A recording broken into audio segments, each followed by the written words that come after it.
I'm sorry to every other car. Take a look at this at Silverstone Festival.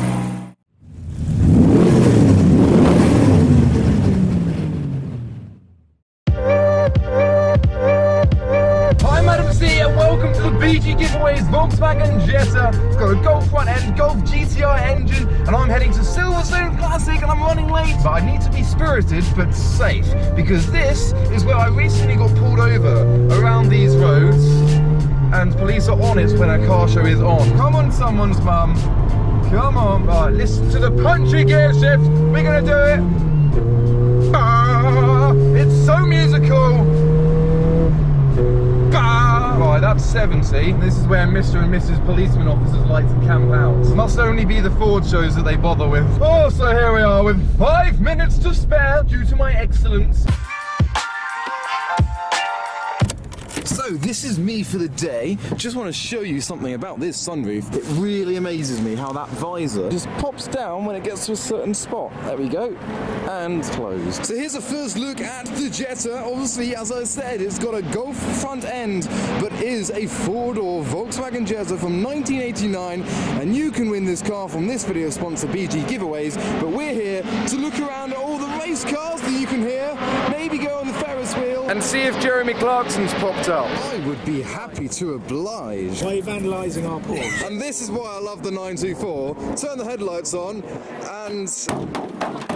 Yay! It's okay guys, I found the section that you're after, the GTR Owners Club, although I don't think they made an NX GTR, and that's GTST, but the majority are GTRs, including R34 GTR, R33, another R34, you got an R32 down the end. And I've just spotted something that is a huge part of my childhood. From the Jeremy Clarkson VHSs that I used to watch, the top 100, there was an AC Cobra, or Cobra as he would call it. And here is the exact car from that exact movie.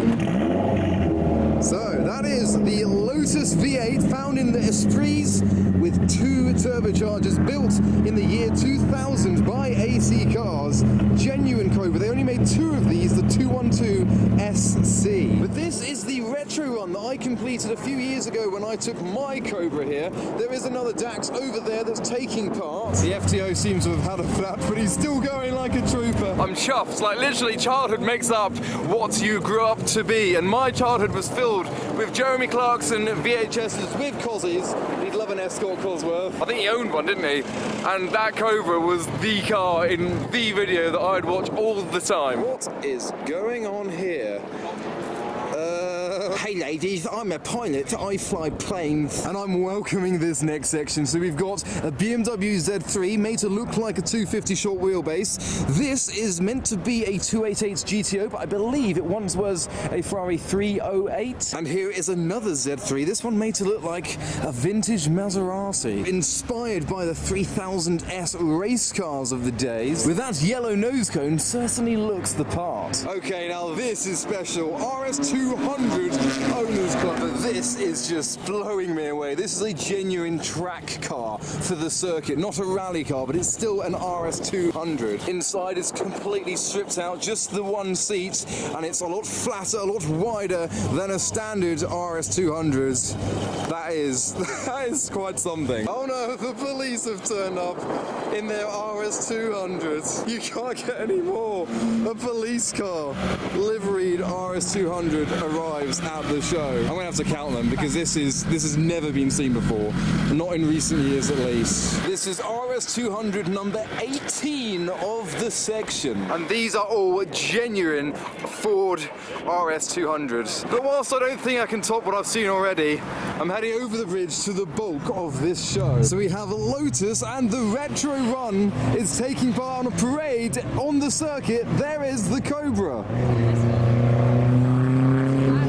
Keeping on the Cobra Cobra theme. We have the Cobra Replica Club with many of their members on display. We then go down to the Clio V6 Owners Club with the black one I was following and one in grey. But unfortunately it's quietened down a little bit because the rain has come. And unfortunately all of this rain has caused all the Ferraris to rust away. I'm only joking, of course. There's still a vast quantity of Ferraris here to watch the racing, and a Ferrari F40 part next to a Ferrari F40 part next to a Ferrari F40 part next to, no, you didn't guess it, an F50. And now that the racing has restarted, I found a car I saw last year at the Alfa Romeo stand.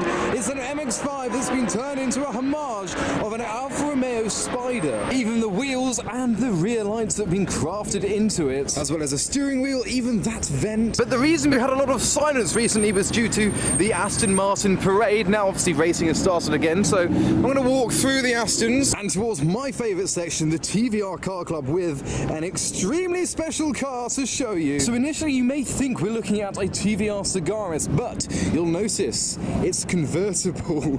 This used to be a TVR Tamora, but it's been turned into a TVR Cigaris with the rear and the front section. You got clues of the straight six on display as well, and the best of both worlds, the crazy Cigaris styling with the ability to take the roof off. So let me show you a Cigaris as an example. Yes, the lights are the same, but they're closer to the top of the boot lines, so look completely different than on the Tamora donor car. But the vents here in the wing of the Cigaris don't vent. They never did. But those in the Tamora actually do. By the way, here is a Tamora, just to show you what it looked like before the Cigaris styling was put on it. In fact, there are two Tamoras. In fact, there are three Tamoras. But it is now lunchtime, so it's time to enter the village green and choose what I've got to eat. And because this is now the Silverstone Festival, they've got a whole food section, as well as cars, as well as music, as well as Grundon bins. There's also Mike Brewer on stage. Oh, now, I heard rumour of this. There's a Hawks that Jeremy Clarkson has brought a pub to the show. I mean, there's a GT40 right by it. He's brought the Hawkston beer along to Silverstone Classic. I know they do cider as well. I wonder if they've got any on tap. Do you have the cider? Yeah. Great! Well, I'm going to queue for a cider, then have a look around the Diddley Scotch Farm shop, because I think there's a shop maybe the other side of this banner. So we've got some bee juice rum, we've got some shandy, we've got my cider, there's whiskey, ginger beer, and obviously the lager. And I've just missed Jeremy Clarkson himself. He was here about an hour ago. So I heard rumour that Clarkson would be here himself. And an hour ago he was here. I've seen people with selfies with him, and I was just looking around cars, me being me, and I missed it. So I've got the Hawkston cider. Let's have a look around the Diddley Squats pop-up shop that they brought along for more memorabilia. I mean, there's a cow on a mat. You've got the fizz, some sweets. You've got bee juice, Diddley Squat socks, a chopping board. Got some caps as well. More mayonnaise and chili pasta sauce. And this smells like Jeremy's you got vodka set at an angle, some mugs, some more rum and whiskey, and an apron. Behold my genius. I do also realise I'm wearing the hat of a competitor whilst drinking the Hawkston cider. Honestly, this is up there. I'm a big cider drinker. I'm such a big alcoholic. I've just bought all of this. That's mine now. It's coming home with me. Clarkson recently said in a statement posted on his Twitter page that some of the Hawkston cider range had been over-fermented and was likely to explode. Batches with the code L3160 were known to have this issue, and anyone in ownership of this batch was ordered to carefully open underwater and get in touch for a refund. Fortunately, my order's code is L212, so whilst close to the doomed batch's number, it should be fine, but it's still a little bit exciting, isn't it? So I'll give you an update in a week's time at the end of this video. So I've dropped off my bottles of Hawkston cider at the Motul stand, and now they're going to take me to the international pits to see what cars are there. Hopefully we can find Clarkson. I've got no guarantee that I'm going to be able to. Let's hop in the buggy and see what we can see. So welcome to the S2000 section. Many to look at. This S2K is purple. There goes Clarkson's farm. Still can't see him. Hello, man. Oh, you got the touring cars. They're going on the procession. I've got Mustangs, Ford Galaxies. I think there's Fortinas. They're beating us substantially. That's beautiful. So thanks to Donna from Motul. We're now at the race cars. Where are they? They're all in their houses. This year's main feature in this paddock at the Silverstone Festival is celebrating 75 years of NASCAR. So you've got all eras of Impalas and Pontiac Grand Prix, Monte Carlo SS's. And we've got the old F1 cars making noise. But I found my favourite paddock, the endurance area. Got the Hurricanes and a Mosler. But whilst you've got all the paddock over there, all the race cars, all the crowds, over here I found a Holden Commodore. This is something you never get to. I don't think I've ever seen one of this generation.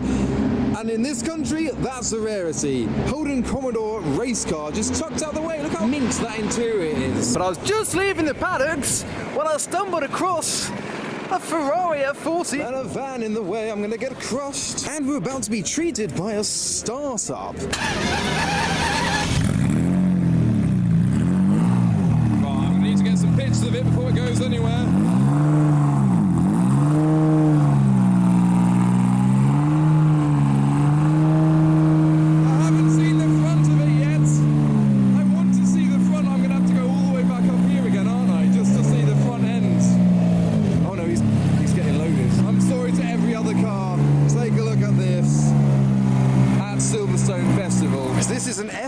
GTE, not an LM, hence the different spoiler that I was very unfamiliar with. That is a rarity, and it's going away, being tucked away after a weekend at the festival. And what's very peculiar about this F40 is it has the V12 from a Ferrari 550. But welcome to the Silverstone auction that took place yesterday. We've got a VXR8 Ute, according to its badge. I know the Australians will get mad about that. And another Cigaris for the day, but this one is a Cigaris GT. But look, the estimate is 50 to 60,000 pounds for this Cigaris race car. I'm not sure if I've ever seen a Cigaris race car before. And by the way, the vents in the race car do vent. What a stunning piece of automotive design that is. And I've just looked it up. This sold for £47,000 at the hammer price. Plus fees, but even still, £45 for this. It's incredible. But after a long day at the glorious Silverstone Festival, I'm back at the BG Giveaways Jessa with an apron that I bought from the Diddley's Palm shop. So didn't get to see or meet Clarkson. I think he went to the lounge for VIPs after I missed him by about 40 minutes. So that's a bit annoying, but great to see the pop-up shop at the Silverstone Festival. And we've got the GT40 passing by, replicating the #1 car from the 1966 Le Mans race. So check out the link in the video's description to see how you can win this very car. I'm going to drive it home now, enjoy the soundtrack of that mighty Golf GTI engine. It's truly a fantastic car. I much prefer classics to the modern stuff, and this has made me recognise that because I haven't driven any of my classics properly for quite a while now, and that's why I come to this event, because this is what I prefer. These kind of events are what makes me smile. So I'm off, but I hope you enjoyed the video from the festival from Silverstone. But for now, thanks for watching. So welcome to a week later, and I'm ashamed to say that half of the bottles have mysteriously disappeared. I've managed to retrieve these two, but they're completely empty. I found them in the bin. So yes, they've been absolutely fine. We decided to safely open the bottles and then pour them down our throats to enjoy and consume one of my favourite ciders. I gave it a 7 out of 10 as a rating, which is pretty good for me. I drink a lot of cider. Sorry about the echo, I'm in the kitchen. It's quite echoey, but this is what I've got left of my batch of Hawkston cider. I've had no problems, and I'm sure if I give it a little shake, it's not going to explode. No, we're good. We are very good. So I'll be enjoying these a little bit later on in the week as well. No problems with the Hawkston cider. It was just one bad batch that went through the news due to Jeremy Clarkson's Twitter report. So thanks to Clarkson for bringing these along to the show, as well as the fashionable apron of mine. And thanks to you for watching the video. Yes, it's a shame I couldn't meet Clarkson. Maybe one day I'll return to his farm, or he will return to a car show. We'll cross paths. It's gonna happen.